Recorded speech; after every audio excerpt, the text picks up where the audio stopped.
Okay, we have here with us today Mario DeMatteo. And Mario, would you share your story of suffering, how your journey over the last, say, 17, 20 years has made you the kind of person that you are today? Sure. Thanks, Ron. Thanks for having me on your show. I like to start my story in high school. I was an athlete, good, naturally gifted in sports, and at some point I think when I started to see myself getting better at sports, and it was I became kind of an arrogant kid and actually became a bully and was mean to kids. And I always felt like I knew that God was watching me during those times and was not happy with how I treated kids. I could be a really loyal friend, but I would be mean to kids for no reason other than some insecurities. And that would be another question that we could talk about. But and it led me to high school, and I started getting in some fist fights with kids, and oftentimes it was because I bullied the wrong person or thought I was making a joke, and it got me in trouble. And it landed me in my sophomore year of high school. I was in juvenile hall for a short amount of time, but it really was a scary week of my life, and I deserved to be in there. And it really um, it was this like a reckoning, and I was able to read the book of Job when I was in there.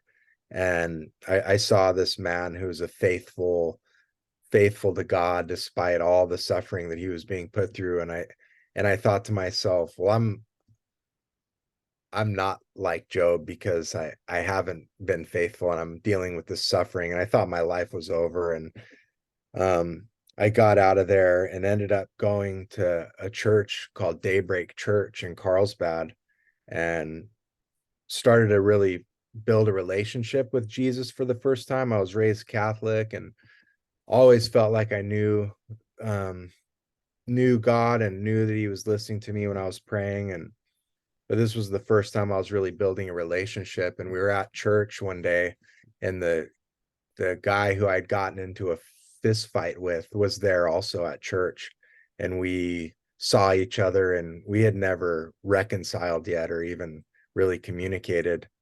And we I went up to him and just said sorry to him, and we embraced, and we were both crying. We were like, I don't know how old we were, junior year in high school. And that year was a really year and a half of going to Daybreak Church was really an important part of my life.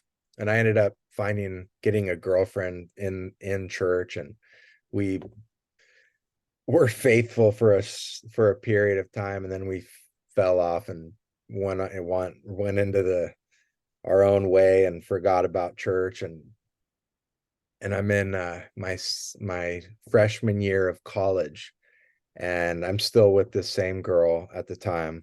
And I on my freshman summer vacation, I'm in Costa Rica, and I was just living a wild life, like a lot of kids at 20 years old, just living crazy. And I was cheating on this girl with many countless times. And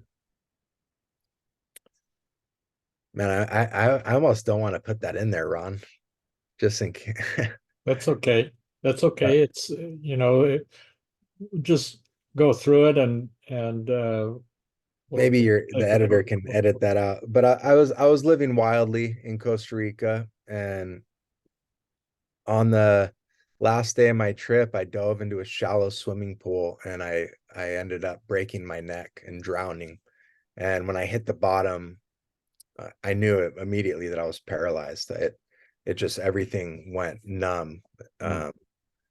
it was like the stories you hear, and I wouldn't say my life flashed in front of me, but it was just like, man, you finally did it. You finally did what my mom had warned me about, actually, many times in the past. She goes, "You're going to end up in a wheelchair the way you're living."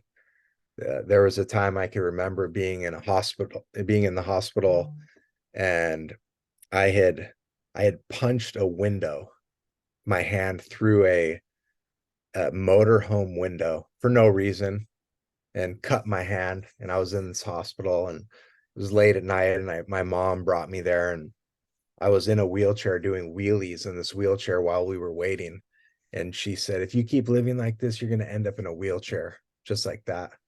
And I said, "If I ever ended up in a wheelchair, I'll kill myself." That's what I Mm, told my mom. mm, And it was maybe 2 years later that I dove into that pool, got dragged out by my friend. There's so many little coincidences that I believe were miracles in a way, or there was the Lord had found just favor and helped me through it, because there's so many times where I should have died. Um, my friend, I was bleeding just a tiny little bit, and a lady at the poolside saw the blood trickling up and yelled to my friend, "Hey, your friend, I think he's bleeding."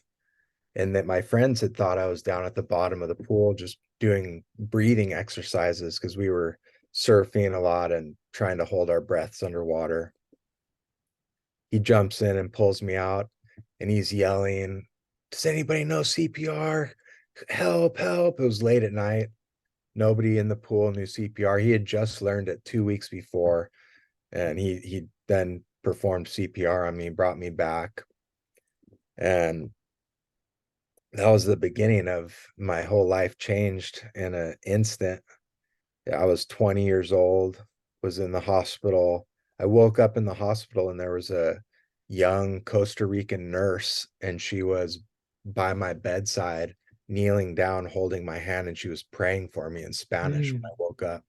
mm. It was almost like a dream, it felt like.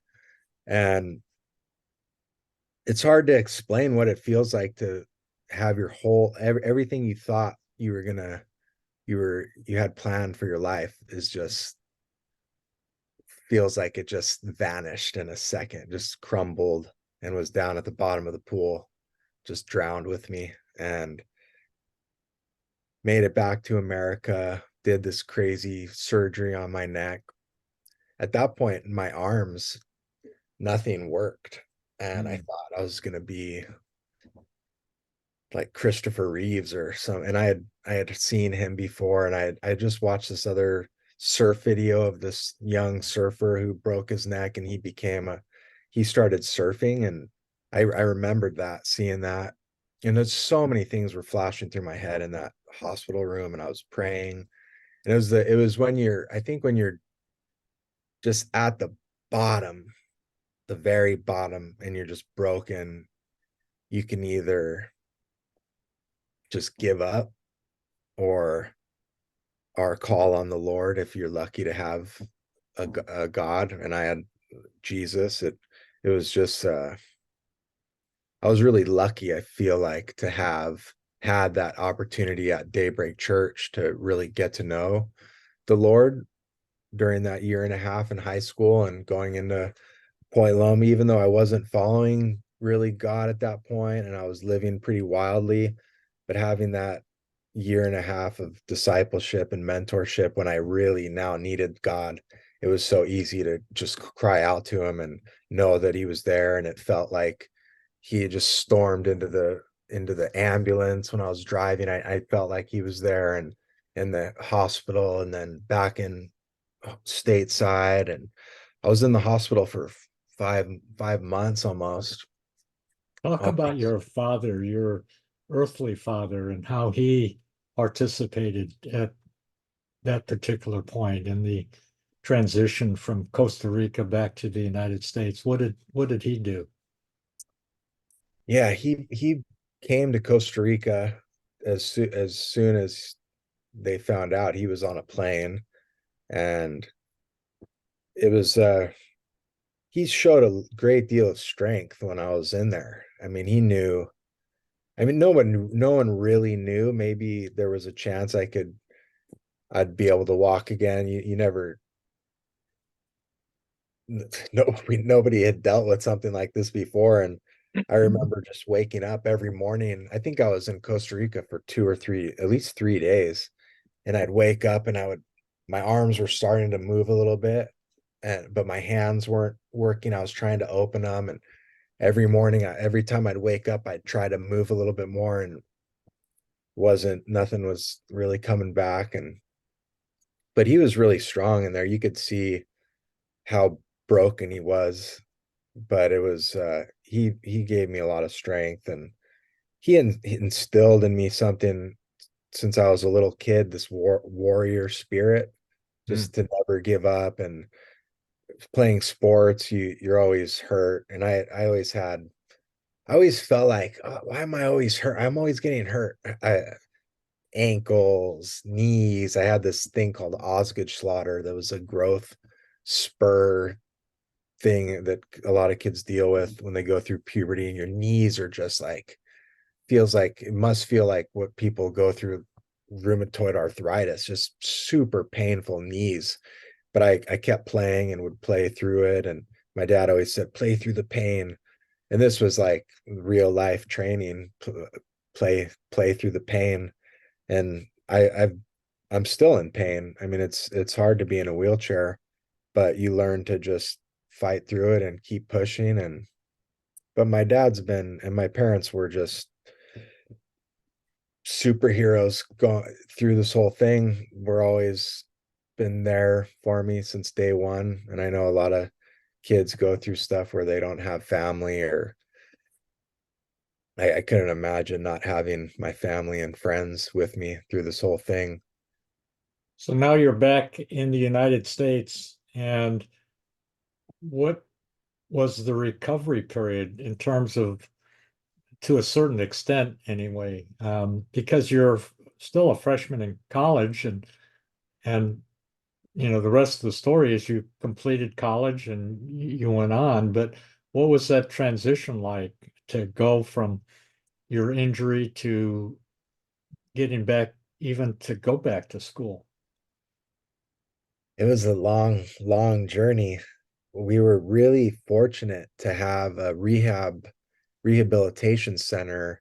After I got out of the hospital, there was a whole rehab thing in the hospital where it's like a movie. You're with it, you every morning you wake up, they have this program for you. You're in this rehab place, and just life feels like, man, don't even know what's going to happen. I'm relatively sure I was on some sort of drugs at that point, painkillers. And I remember this is part of the recovery. I remember picking up a pen in the I was alone in the hospital room most of the day. People would come and visit me at night, my parents and friends, but most of those days I would be either in the rehab or in the room reading. And people had brought in some books and watching soap operas or whatever. And I picked up a pen. They had this device that they had made for me that was like this thing that connected to my hand, and it held the pen. And I would have to like go, like, it was this bizarre piece of equipment that I'm sure helps a lot of people. But I was like, no, I need to be able to hold the pen. And I jammed this pen because my hands don't work. I don't know if you can see this, but my hands don't work very well. And so I kind of just slid the pen up into and I was able to hold it. And I wrote the alphabet on a piece of Oh, paper, wow. and I started crying. I was like, oh man, at least I could write. I could still write. And I loved to write even back then. And I started drawing right in that first month. I started drawing again, and I love to draw. And um so that was a really big moment in that hospital. And then getting Well, out, we were really fortunate to have a rehabilitation center just down the street from my house in Carlsbad. It was called Project Walk, and it was just for spinal cord injury people. And I was placing with a bunch of other young people in wheelchairs. And that was a super transformative moment because it allowed me to spend time with guys that had been in chairs for a long time. And I was just had so many questions about everything. How do you do that? What do you do with your life? Do you have a job? Do you have a girlfriend? What are your dreams? And there was a young kid named Patrick. He was probably at that point, it was 20 years ago. He was probably 6 years old, 5 or 6 years old. And he got hit by a car when he was a toddler, got ran over, and he was in a wheelchair, quadriplegic. I'm considered a quadriplegic, even though my arms work. People don't fully understand the term, but it's my my hands don't work. I don't have all my muscles in my arms, but I'm really lucky to be able to move my arms. And I saw that kid and he was just smiling all the time and super stoked to be in there and just laughing. He'd been in a wheelchair his whole entire life. He never even Mm. knew what life was like before. And I thought, man, maybe that would be better to not have had the before and to remember, because I still think about it a lot, my life before. And but that kid gave me a lot of hope. There's a lot of hopeful stuff in that place because you're dealing with people that are motivated to try to get better, or some people were able to even like actually walk. That was kind of the point of the place, is to try to get you to be able to walk again. But I So quickly, before, that rehab sounds like a transformative place because of the examples that you saw of other people. Prior to that, when you were by yourself and you're spending time, as you said, largely by yourself, and your parents might come in the evening or whatever, how did you bridge that time from after the accident to getting through that time frame before you went to the rehab facility? That seems like that would be a real difficult time of reflection and bewilderment, or what was the emotion like? I mean, I can only imagine what would have been going through your mind at the time. How did you gather yourself to where was your hope at that particular point in time? yeah, that's a great question, Ron. I was given a book. I was given a couple books in there. One, I was given the Bible by my friend's mom, and I was reading the Bible a lot at that point, just to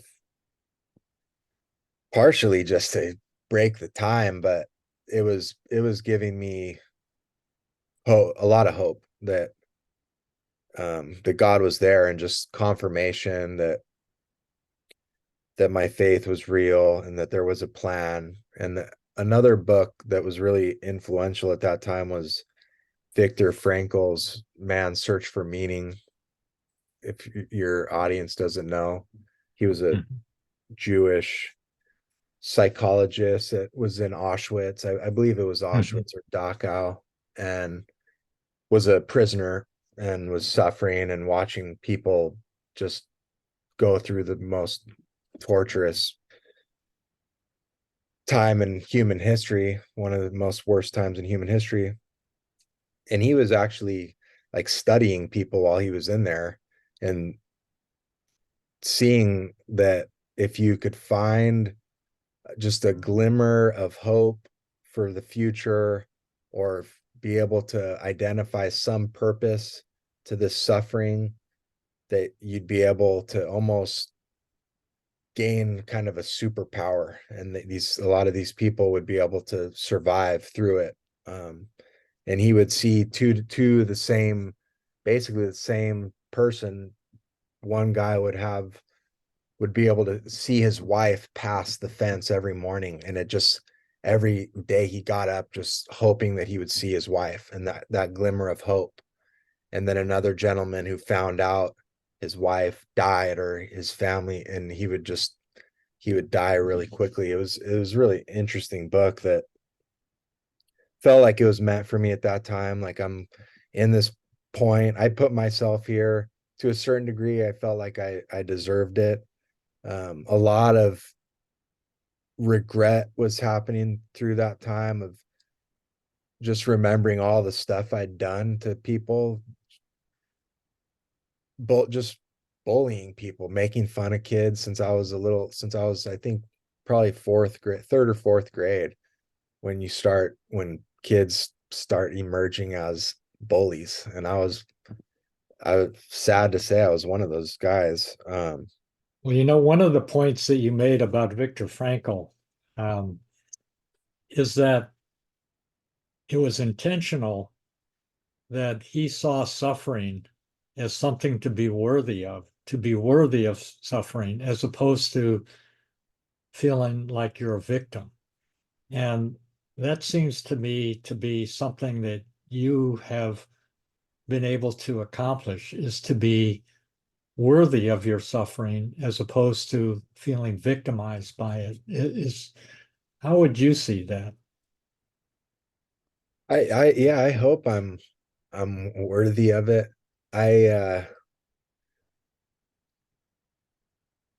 being a victim of it has never seemed very productive for my life. If I was going to actually do something in life after this, being holding this victim mentality, that being mad at God, or I'm not sure how that was just never even an option to think in that way. I did there's been many times where I felt like I wish I would have died.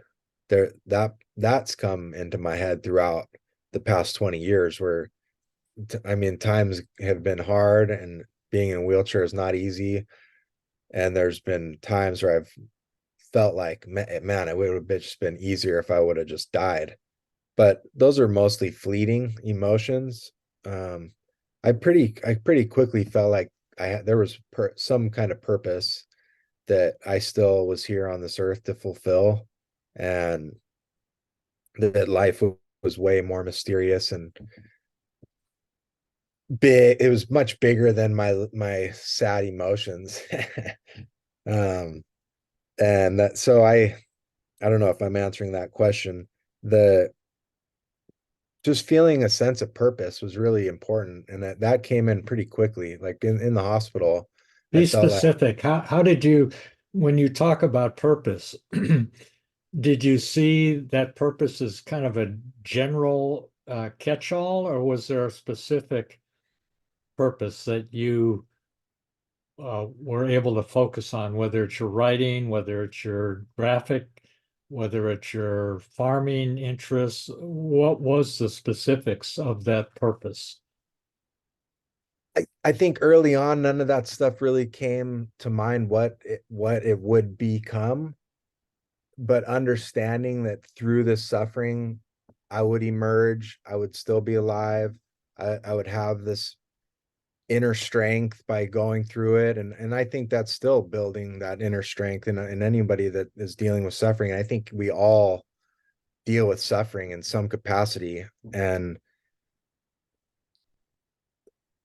Matthew 6, the book of Matthew from the Gospels and the Bible, it talks about the bird not having so much worry, not focusing on what we're going to eat and what we're going to drink and how we're going to live, and look at the birds and how the birds are just the most beautiful creatures. They're flying and God takes care of them, and how much he's going to take care of me because we're his most beloved creature, and that we're beloved by God, and we're all individually beloved. That I think that verse really came in super strong when I was in the hospital, just knowing that something good is going to come from this, and it has, and it continues to. It's like clockwork, and life is awesome.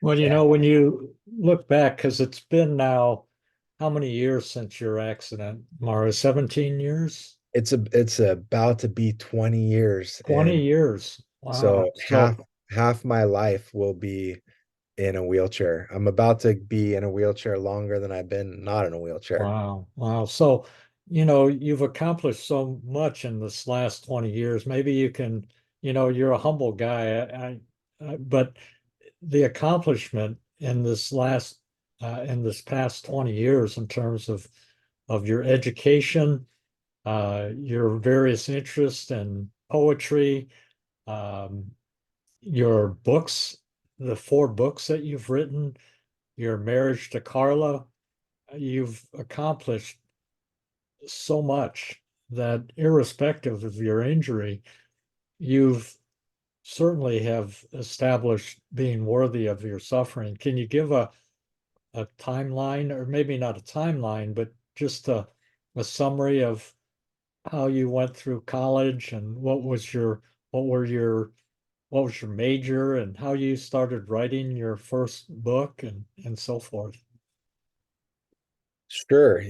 So when early on, I felt compelled to start writing, like maybe, I mean, in the hospital, I was probably starting to write little things. And then I got out and was spending that first 2 years alone a lot at my parents' house. Both my parents were working. I was going to this rehab. I didn't have a car yet. I didn't know if I'd ever be able to drive. I saw guys being able to drive, and I go, oh, I think I could.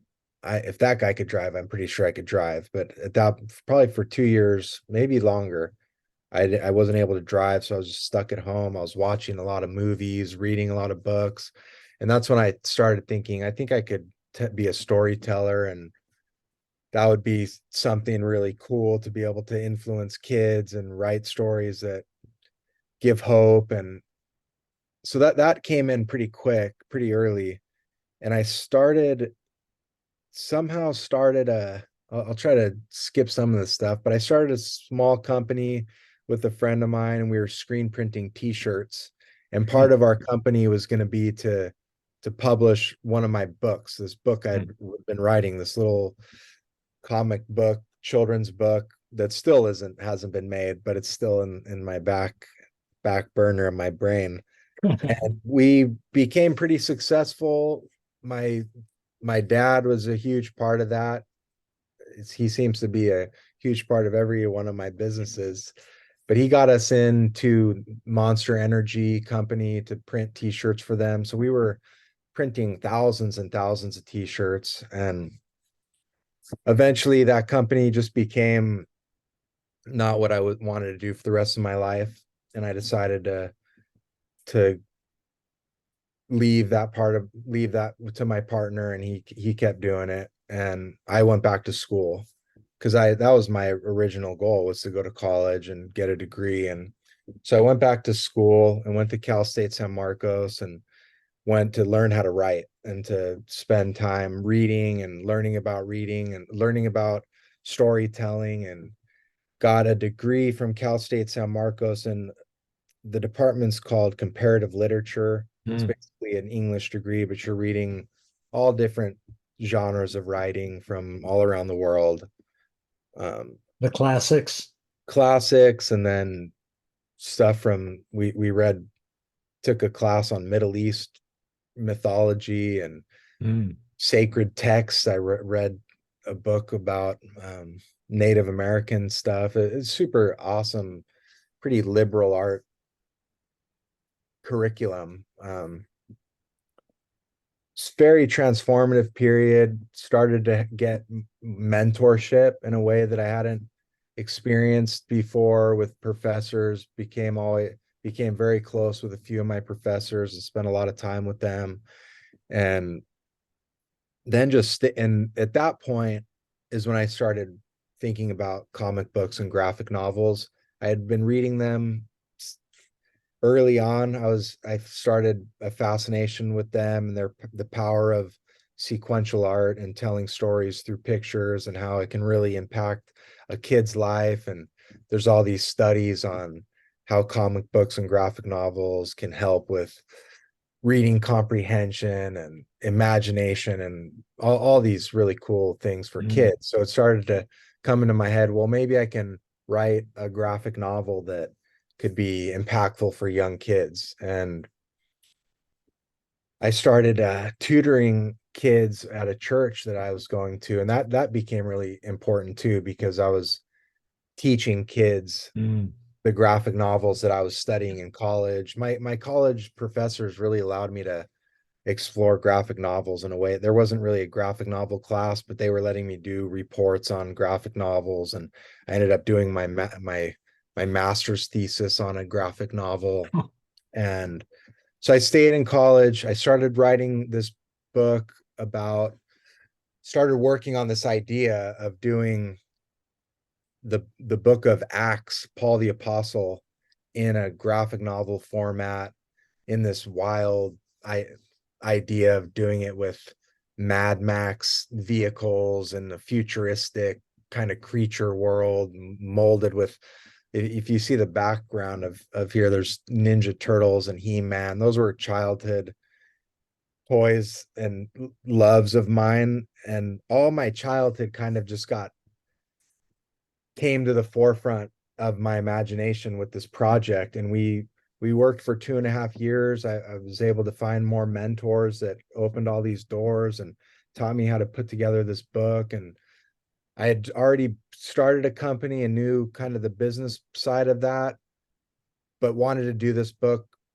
by myself instead of the traditional way you do a book is you get an agent and you find a publisher. And I think we got rejected by one person. I said, oh, I don't care about rejection. And I just went, did it myself. And it's since been pretty successful. A lot of families love it. I have a note that I keep on my desk of a little girl that just, I can read it.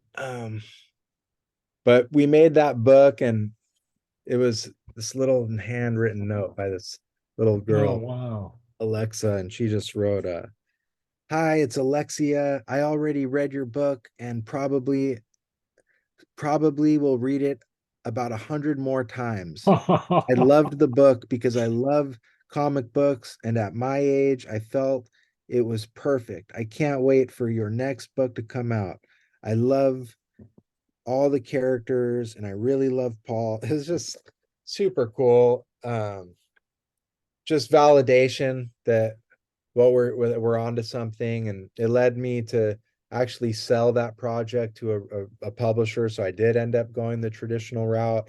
They funded the second book, which was Peter. I actually have the Paul book on my lap here. Um, and it's Oh, wow. Yes. so that's Paul.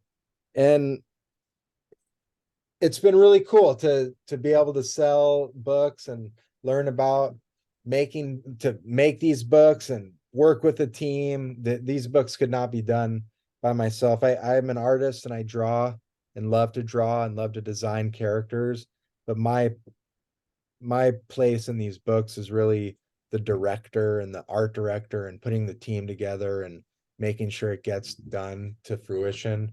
But it's really working with the team of artists and just directing them and writing the story in a comic book form.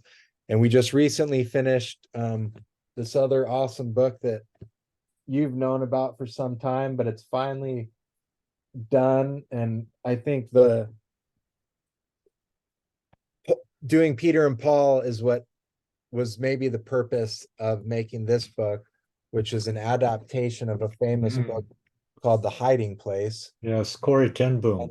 by Corey Ten Boom. So we turned her famous novel into a graphic novel for kids, and we worked with the official publisher and the estate of Corey Ten Boom. So it's been really an amazing opportunity. So I know I'm just kind of rambling on No, you. no, no. And so now you also have another potential project in the pipeline. You want to talk about that? Yeah, we might be working on a really amazing story by a gentleman named Henry Nowen, who's been actually a big part of my life since I got hurt. He's a famous Catholic priest that was a Harvard professor, Yale professor, and kind of gave up his, he was just writing all these big time theological books, and he gave it all up to live in a home of special needs people, and became a caregiver for a 30-year-old man who was not able to do much on his own. And this guy started taking care of him and just loving him and ministering to him. And it ended up that this gentleman named Adam actually became more, had a ministry for Henry, and Henry saw him as like a beloved creation of the Lord, and just saw how beautiful these people are and how impactful they were on his life, and how we all have we all have purpose, and we all have like a bigger purpose than we can even imagine, how we impact people that we'll never even know about. All of us, not just people with disabilities or people that go through suffering. I think we all have this internal ability to make a huge impact on people's lives. And I think it just takes the desire to get into the river and let God kind of push your little sailboat down the river. And a lot of times you're going to get stuck and hit by maybe a bird flying by, but Well, there's using that metaphor, Mario, your little boat, you want to talk about how your little boat ran into Carla's little boat. How did that happen? yeah, that's awesome. I was in college at Cal State San Marcos, and I was starting to write poetry. I've loved poetry since I was, I don't know, probably seventh grade, when I first realized that you could write a poem for a girl and you had a lot better chance than your friend who didn't know how to write poems. And went to college and was writing a lot of poetry, and not anything good, but I was writing a lot of poetry and reading a lot of poetry, reading Jack Kerouac. That became a writer that I fell in love with. And then John Steinbeck, who's a novelist, but if you read him, you see the poetry in there. And E. Cummings, a lot of these different poets I was becoming fascinated with, and joined a poetry club. And I was in it for about a year, and then I stopped going for whatever reason. And then I was in class one day, and I asked my friend, I said, "Hey, are there any girls in the poetry club?" And he goes, there is one.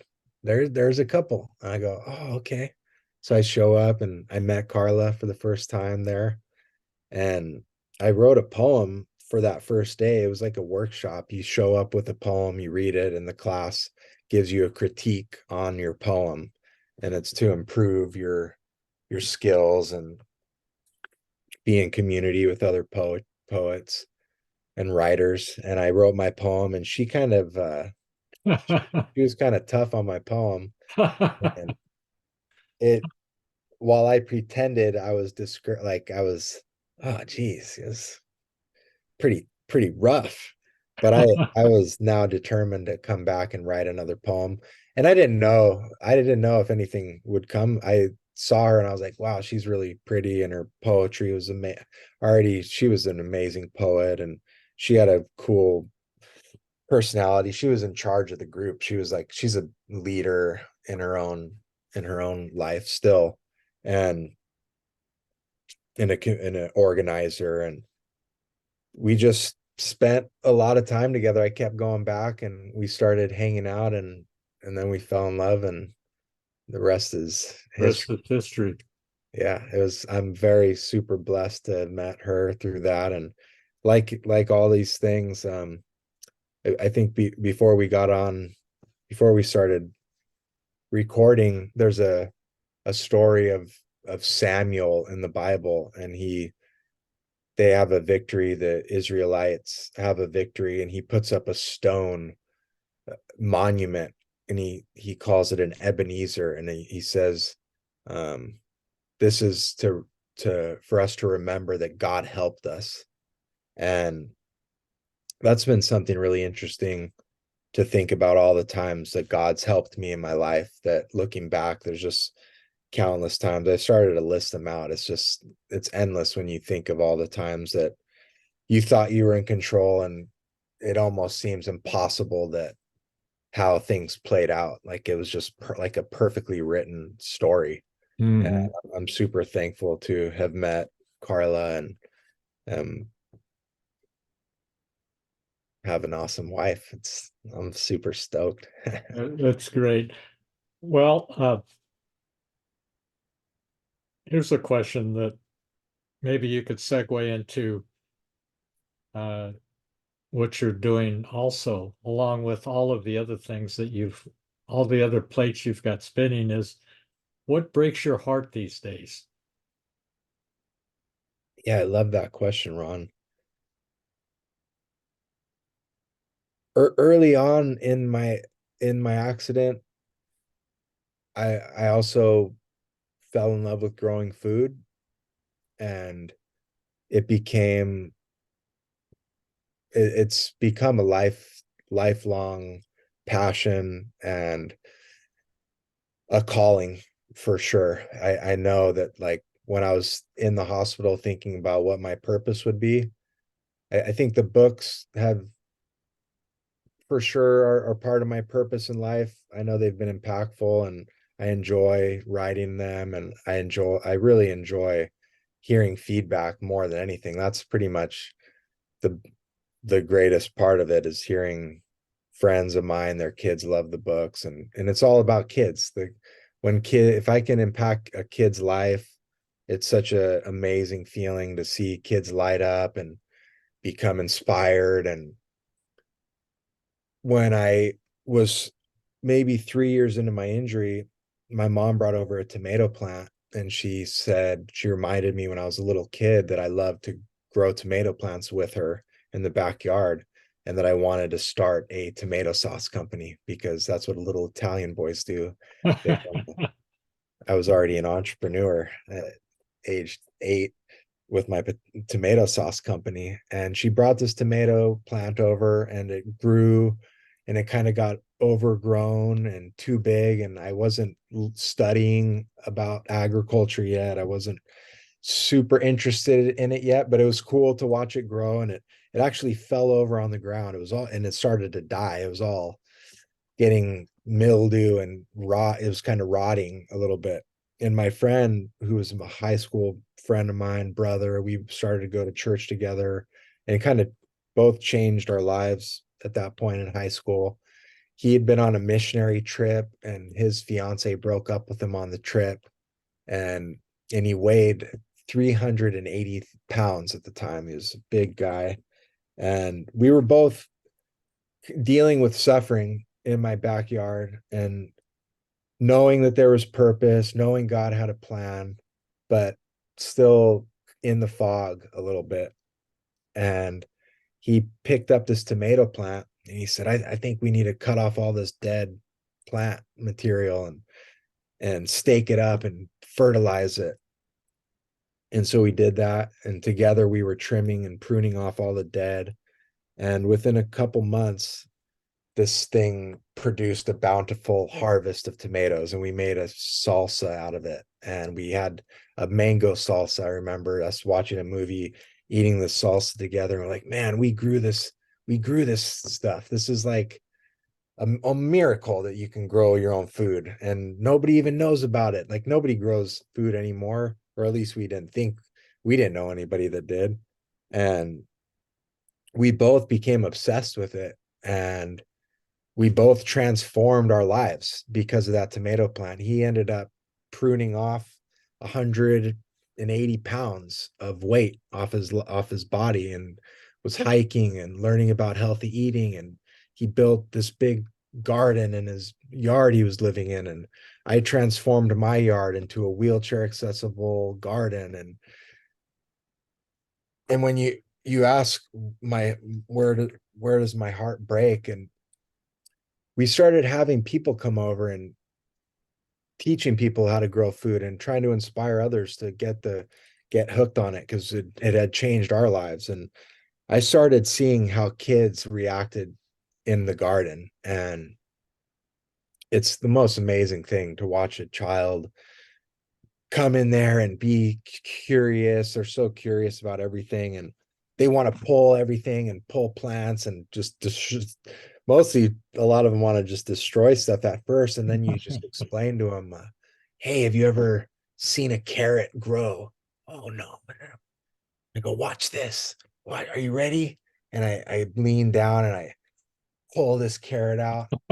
Dirt flies all over the place, and there's whoa, their eyes are just lit up, and then they grab it and they pull it out. And it's such an amazing thing to watch kids get inspired by food. And then you, in my experience, tutoring over in Vista and getting to know these young kids, and they come in and they're eating Cheetos and Coca-Cola, and already a girl is dealing with pre-diabetes, a young, like 10-year-old, 12-year-old girl. And unbeknownst to the church, because just people just don't even know, but we're feeding them greasy pizza, and these snacks are just like garbage candy. And there's so much of that happening all across the country. There's so much. And then you start learning about the poverty in Vista and Oceanside and in San Diego. We're really inclined as churches and Christians and philanthropists in general to always be thinking about Africa or Mexico or the third world. And we forget that there's a lot of third world stuff happening right here in our own neighborhoods, and especially in Vista and Oceanside. And it's super sad to know that that exists, and to not be able to do anything about it, or feel hopeless or helpless. And we were really blessed, Marcos and I, to start figuring out and just seeing the vision of how we could make a difference, and how we could actually enter into these neighborhoods and build relationships with some of these families, and really actually maybe transform people's lives, how our own lives were transformed through that tomato plant. And we've seen it happen now so many times over the past 17 years that we've both been growing food, that if you can plant a seed in someone's heart about planting seeds in their own gardens, and just learning about eating healthy in general, that you can go to a farmer's market and actually get food that's grown locally, that's organic, and it actually is not any more expensive than in the stores. There's a myth about organic food that it's way more expensive, and it might be, that is probably true if you go to Sprouts or Vons, but you can go to the Vista Farmers Market and get organic food, and it's just the same price as you would get for organic carrots in a store. And just the benefits of eating healthy is such an amazing revelation for families, and for my own life it's been super transformative. So growing food has just become this lifelong passion and calling, and it's led us to start this farm that we're been working on for some time. And So um let me get into that part, because here's my next question. What's your biggest takeaway being an entrepreneur for so many years? You've clearly focused on your book writing and publishing and so forth. Um, you're still an entrepreneur with Marcos on this. Can you be specific about how that entrepreneurial spirit is focusing you in certain specific ways, and be specific about how you're directing that? yeah, being an entrepreneur is definitely not for everybody. It's pretty, can be pretty trying and difficult, and you're going through these trials and tribulations, and you just want to give up. And this is a general thought about entrepreneurship. And it can be really tough, but it can also be super rewarding. And when you see the fruits of all that labor, it's just the most amazing thing. And we, a few years ago, decided that both our love and passion and calling for growing food and the food industry and teaching people how to grow food, that we wanted to start a business centered around that. And it's been a number of years in the making, but we were very, very blessed to find a piece of property in Bonsall in right in the kind of middle of, or at the beginning of COVID, and we were able to secure this land. And it's a beautiful property that will be able to make a difference for our hope and our prayers for decades to come, that families will be able to come to this farm that we're building. And our dream and our vision for it is a berry farm at the center of it, where families can come and pick blueberries and experience nature and go on these immersive hiking trails and learn about healthy food and be outside with their families and just enjoy God's beautiful creation that we've been so blessed to have been experiencing and enjoying for so many years. A lot we've gotten so consumed with technology and our phones and social media, that a lot of, and especially in young kids' lives, because when we were little kids, you're a bit older than me, Ron, but I was lucky enough to get there right before the internet. And we were playing video games, but you woke up and you were outside and we were on our bikes and we were going on adventures. And the older we got, you could leave the neighborhood and then you could go further, and we found woods and we were in the woods playing and pretending. Um and that's being lost on a lot of these kids, unfortunately. And we want to provide a place for the community that kids can come out and experience that adventure out in nature. And another element to our farm is this nonprofit part of it, that we've been really called to teaching families how to grow their own food and growing food for families in need. So we really have two different organizations with this one shared vision to love and serve our neighbors and our neighborhood, and just create this place that can make a big difference and inspire people and feed and nourish families, both on the for-profit side and the nonprofit side. We really want to be able to make a difference and just be there in the community with healthy food and healthy eating. And there's this groundswell that's so cool in entrepreneurship. One thing I've noticed is, once you start something and you join the community, the Christian comic book community is where I live on my book side. And I've met pretty much everybody in that community. It's a small community, and this is like, it's relatively international, but I know and am friends with pretty much everyone in that industry. And the same thing happens with the farming industry in San Diego. We've been in it now for a couple of years, and we still haven't even opened for business, but we're making big progress. And we've met all these amazing people in San Diego that have such a big heart and are doing such incredible work. There's a lady in Vista or in Oceanside that has a little farm, an acre, and it's behind a church called Community Roots Farm.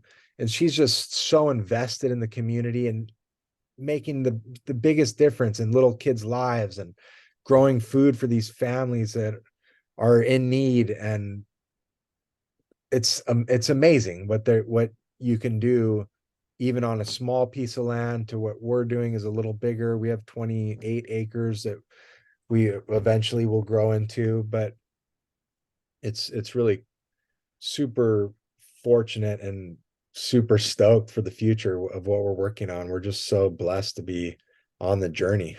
You know, what's interesting, Mario, is I hear your story and you're familiar with the Simon Sinek why. Why do you what motivates you to get up in the morning? I when I look at your whys as to what motivated you to write your first book and then your second and third and fourth, and you're still on a roll as far as writing books. And at the same time, I'm hearing your why about uh, food needs. Uh, and those are different whys.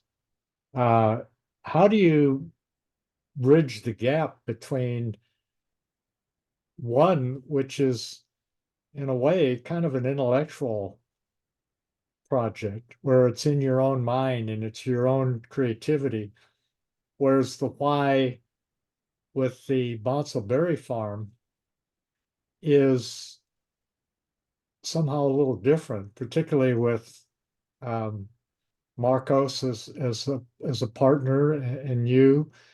Um, how do you bridge that gap between those two fairly wide uh, places? At the center of both of them are kids.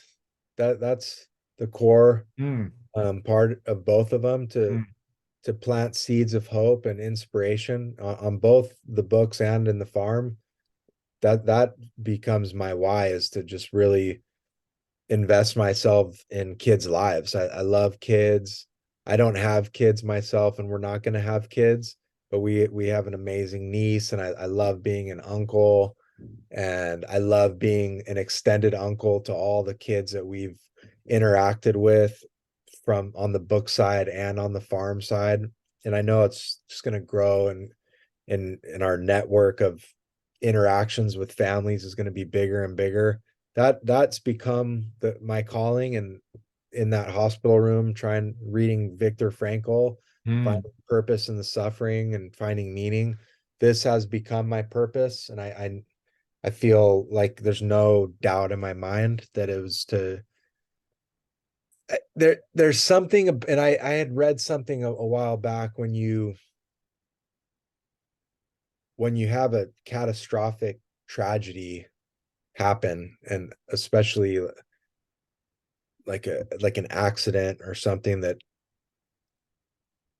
you revert to your childhood, to the good time, like when you were little, if you were lucky to have a good childhood. And I was really had the best childhood ever. And I went back there for in those early years, and I just lived in my childhood. Mm, And that, I think, had a big influence on going forward of making things for kids, that because I loved the Ninja Turtles and He-Man and these stories, these adventures, and the Lord of the Rings and Star Wars. And now I'm trying to make that stuff for kids so that they could experience something. Not a, I'll admit my stuff's not as cool as those things, but huh, uh, from a for families to be able to provide their kids something that is safe and fun and educational, and the safe, fun, educational, and healthy for their minds and spirits. Those are for both the books and the farm. We we are already doing that in the farm, is inspiring kids when they come out, and we do our little farm tours in the garden. We built an educational garden for through our nonprofit already on the property. It's wheelchair accessible, and we have kids come out just like we've had in my backyard on a bigger scale now, with some schools coming out. And it's just a joy to see them light up. The same, that carrot trick, it's like it's magical.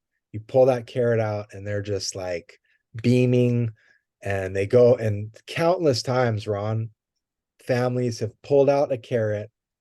And I do this even kind of gross trick that I've just now do because it's so funny. I pull the carrot out and then I just eat it dirty with dirt on it. And if you Google eating microbes, it's actually super healthy for you if the huh. soil's good, if the soil's good for you. So it is okay to do, but it kids like, yeah. And then some kid will come up and will dust off a carrot, and he'll eat a unwashed carrot, and everyone's laughing. And the mom will call me or the dad and say, hey, how do we start a garden in the backyard? What do where do I start? Right? Can I do it within a pot in a little box? And I go, man, it's easy. Here's the, and they go, my kid wants me to grow carrots. The kid came home and said, I want to grow carrots. I want to grow an onion. And kids that grow carrots will eat carrots. It's kids that grow an onion maybe won't eat an onion, but I've told parents, and we've done it before too, where we'll grill onions and eat a grilled onion, and it's like candy. It's all that sweet sugar comes out, and it's just super fulfilling for my heart to be interacting with kids in the garden, and at the same time getting these little notes from kids. There's probably 100 of these in my inbox that are always keeping me going. It's like That's a, a pretty significant why you would get up in the morning, is to respond to those notes. Um, Mario, what advice would you share with someone going through suffering? You know, suffering is such a individual experience. Uh, what kind of advice would you give to someone else that's going through suffering, no matter what kind of suffering it could be?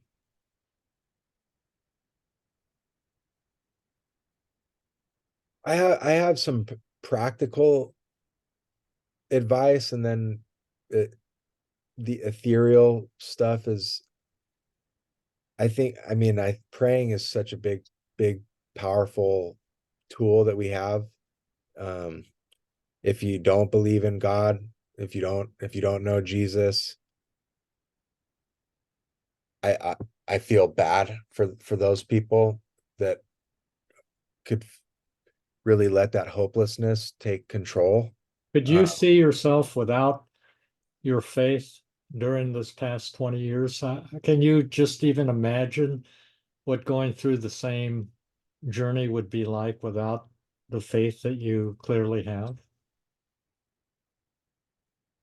No, I'm really lucky that I actually never had a like moment that my faith was in question. It felt like I needed God more than ever before. And if God wasn't real, and if God wasn't there helping and beside me, um and in me, then I wouldn't see what the point was, that what the point of all this life, all the suffering was. I think it would have been harder for me to see the purpose in it. Mhm. But that being said, I know a lot of people that don't believe in Jesus that have a lot of hope, and that have gone through suffering and make it out, and are, I just personally find that even harder. So to answer your question, I really think prayer is such a big part of it, for one. And to and I was so lucky to have certain things that some people don't have. I was so lucky to have a good family and friends. I had I have always had really good friends, and they've been by my side, and I've lost some along the way, but I gain new friends like you. And so, I mean, I love making friends, and I love building deeper relationships with people. And it's time consuming sometimes, but I highly recommend people being in community with other people. The, the particular suffering that someone's going through, if they lose a child, or they're, they go through some kind of accident, or they're injured, I highly suggest people find other people that have gone through it, and build relationship in that way, and find mentors. Early on, I was told about, like, given kind of the clue in on finding mentorship, and that's been a huge part of my life. I take it really seriously. I'm always seeking mentors. If I'm wanting to do anything, grow a tomato plant, I try to find a tomato farmer or expert that's growing them in their backyard. If my tomato plant's sick, I call on that person. If I was doing my books, I found a mentor. He taught me how to do it. The farm, we have so many mentors. Um, and I consider you a mentor, Ron, and not just that, not in any specific way, but just in life in general. So I really always tell people that mentorship, and sometimes it can be scary to find mentors. And sometimes it's people don't know how to do it. There's a lot of videos on YouTube. YouTube's amazing. Um, but you don't have to spend every day for the rest of the year with someone, or you don't have to meet once a week. You could call them once a couple months and stay in touch with people. So community, super big, prayer, super big. And for me, reading has been another just like massive Hmm. tool in my life. And I find mentors in reading with guys that are no longer alive. Hmm. I hold I couldn't turn my camera right now, but I've all of a stack of Walt Disney, his first 6 movies, and Walt Disney became my mentor, and he still is my mentor. Mm. And he was my mentor for my comic books because I wanted to make animation, and actually spent a year in animation school before I went to Cal State San Marcos, and realized it was going to be very, very hard to do animation, and it would be easier for me to do comic books. But Walt was the guiding force in that. And now Walt is a guiding force in our farm because we're creating a tourism farm. We're creating a miniature, not a Disneyland, but a place where people can come. It's Knott's called Berry Farm. agritourism.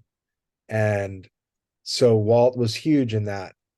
Reading about him designing Disneyland and the intricacy and the amount of detail that he put into it, and his search for experts, always searching for a tree expert, a builder, a sculptor. And then I got turned on to Walter Knott, um, who we named our farm after. Really, the Bonsall Berry Farm was a direct ode to Knott's Berry Farm, not hiding it at all.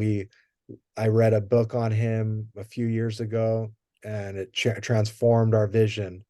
And I think that finding mentors is just so important. And without them, I would not even be close to where I am right now in my life, for sure. And they give you hope, and they help you through the tough times. And that's what, I mean, now I'm thinking back on it. Viktor Frankl was probably my first mentor in this journey, um, Mm. of suffering. Mm. You know, throughout history, character and happiness have come to people in all sorts of circumstances, good, bad, and indifferent. When they shouldered their personal responsibility, how did you learn and from whom to live that personal responsibility? Because you certainly almost are carrying a burden of personal responsibility. How did Was that always within you, or did it come from your parents, or was it the mentors you talk about? But there's a responsibility that I sense in you that drives you. Can you identify that? Are you aware of that? Or is it something that you've just lived with your entire life? My parents were really influential in that regard. They were My dad was held a high standard for me, and to my detriment at times. But wanted me to be the best at sports and at school. Getting bad grades was not an option in my house if I wanted to have any kind of free life. It was basically, we had to have good grades, and I had to try hard at sports. And my mom my mom and dad have very different personalities, and my dad is a big stickler on excellence, and I take that.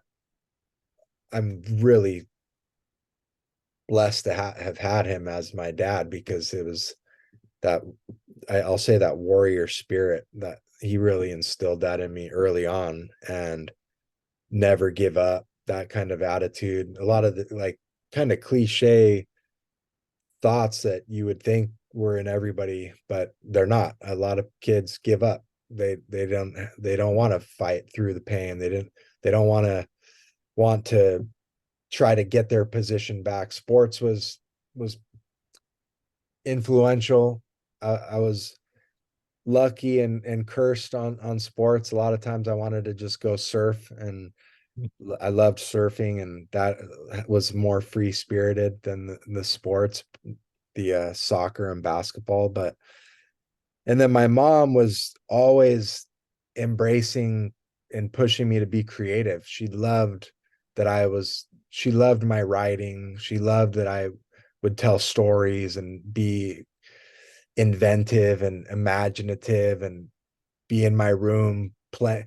I mean, playing with toys is such a weird thing that kids do when they can make up these worlds. And if you let kids do that and encourage it, it really, I believe, creates an intuitive storytelling ability. When you're a little kid, it starts building and growing that muscle. And if you let it go, there's a study, I wouldn't be able to pull it out of my brain right now, but just talking about how we really decline as we get older in our ability to be creative. Most people end up just losing most of their creative abilities. And it's really sad. And if you're able to find creative passions, that those things um can stay in there, but you're never going to be able to compare to when you were a little kid and everything was just an imagination, and you have these even imaginary characters. I literally had an imaginary friend. I don't know if every kid has one, but I had one. And my mom, I would be driving and, oh, there he is, mom. I forget his name, but my mom, one time, I made her follow him home to his house, and it was a real house. And she was like, "All right, go talk to him. Go knock on the door." That's great. I go, "No, I can't." At that point, I was like, "Oh, maybe I was making it all up," but it's funny. So I was really I mean, my mom one time took us to go find the end of a rainbow, because I told her, I go, "I need to get that gold. The gold's over there. I see the rainbow. Let's go." And we packed our lunch and we went to try to find the rainbow, and we couldn't find it. And that That was is the stuff. great. My mom was just super awesome in encouraging me and my little sister to just be creative. And my sister's super creative and still just an amazing person, and largely because my mom's just push for us to be creative. But I don't know if I'm answering your question. There, I have a responsibility. I feel like God put me on this earth for a reason. I think He put everyone here. We do have a purpose, and it's sometimes hard to find. And I feel like I found my purpose in many ways. And there's that, not to say there will be new purposes that emerge. But Is there a difference, Mario? Is there a difference between finding your purpose and finding contentment? yeah, that's a good question. I mean, a part of me wants to just move to Italy and eat delicious cheese and drink wine and just be totally detached from all my responsibilities I have right now, but it's not a realistic dream. The contentment, um, there's times during my day where I feel content. The contentment's interesting. I don't know if I'll ever be fully content. There's It's a roller coaster ride. I sometimes feel, I mean, I still go through depression and anxiety and fear, and I don't know if you can be in those mental states and also be content. Maybe you can. I would have to learn more about what philosophers say contentment is.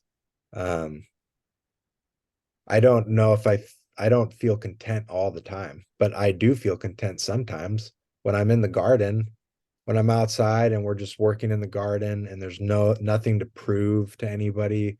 There's no business attached to the broccoli that we're growing.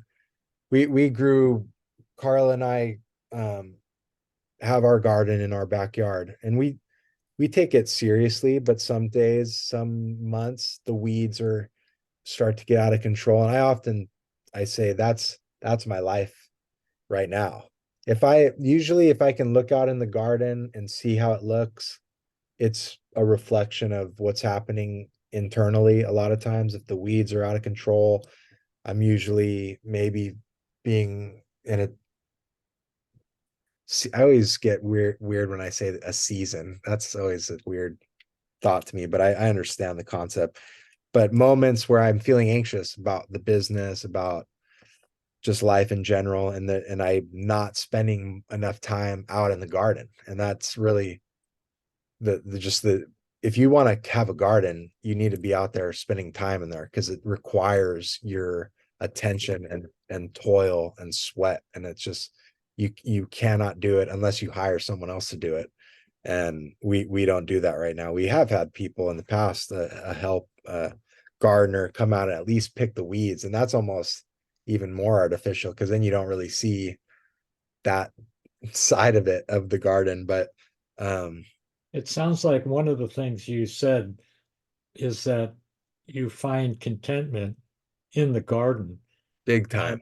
And what it strikes me as you're living in the moment. You're Oh, not big time. thinking about the past, the future. You're right there in the moment. And That's there's a certain 100%. contentment that comes from being in the moment. And that if I were to think of the one, like the biggest thing I miss from before I got in a wheelchair, was surfing and being in the ocean. If you have never surfed or been in the ocean, Mm. I know there's other things that would replace this in playing basketball in a basketball game. You're just you can't really be thinking about anything else. You're in the zone.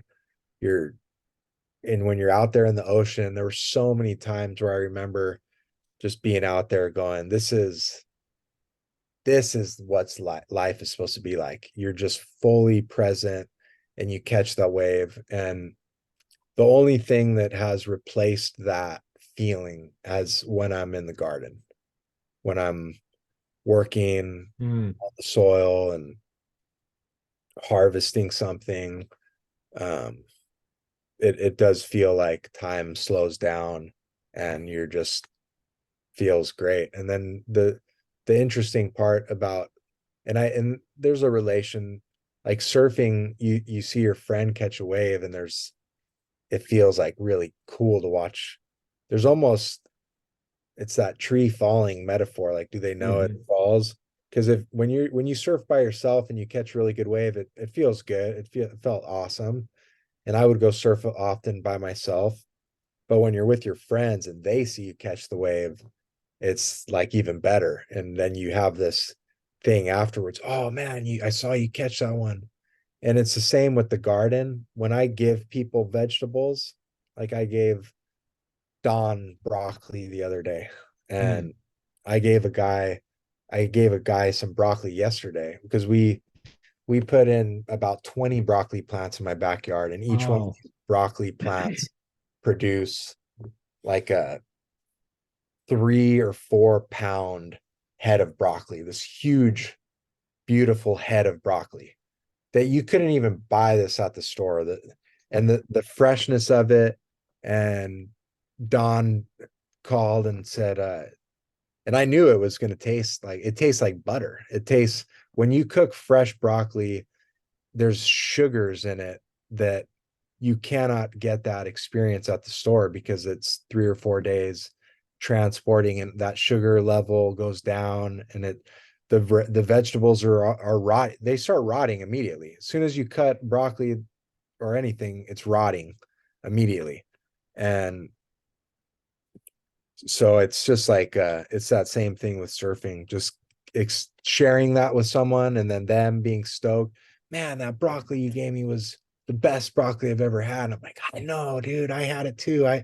We've been eating it. It's the best. So that's contentment. That is for sure contentment. But working on a like we're working on so many things right now for the farm, and some of it's not fun. I mean, we're some of it's really hard and stressful, and I don't know if Well, that. this is a question that I have here. How do you balance? This is kind of an existential question, uh, that the Stoic in you, Mario, I'm sure will have an answer for. How do you balance storing up treasures on earth versus treasures in heaven? How do you balance those two? Yeah, I would wonder how a stoic would respond to that. I don't know if they think too hard about storing it up for later. um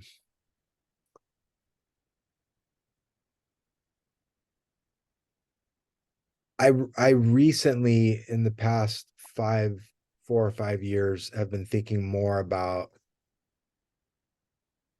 storing up things for the for heaven, and for a point where we'll be in front of the Lord and have the books on our life be opened, and what we did in this life be looked at. And I think that's really, really important. um and compared to worldly success, that is often the cause of a lot of my anxiety, just the wanting to make something. And that's even bigger than, for me, the financial part, just wanting to create something. I think we all have, we're internally human beings, are creators, because we were made by a creator God who created everything.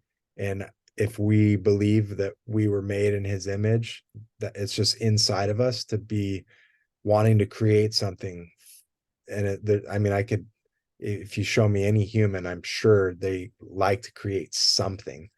And A legacy, you mean? a legacy, or a book, or a garden, or a farm, or a scrapbook, or a cool room. I mean, we're such weird little creatures that have to be creating something. And I am really invested in the creative part of it. So for the farm, I just want to see the farm finished. I want to, and so that Give me your, in closing here, give me your vision of the Bonsall Berry Farm. that's great.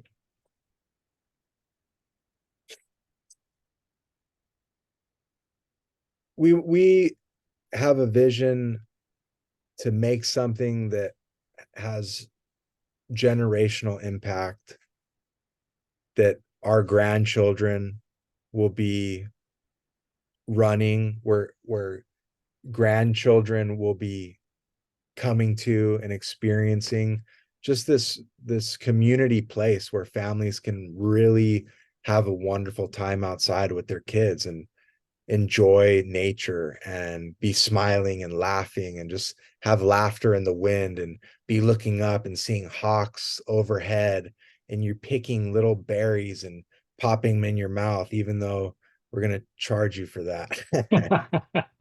But just having this amazing time outside and experiencing God's creation, it's something that's unfortunately going away. And the way of North County of San Diego, with the housing crisis and the need for homes, and there's all this development happening, the farmland is getting more scarce, and we want to preserve this local agricultural heritage that's so rich in North County of San Diego, that implants wouldn't even know existed unless you searched for it.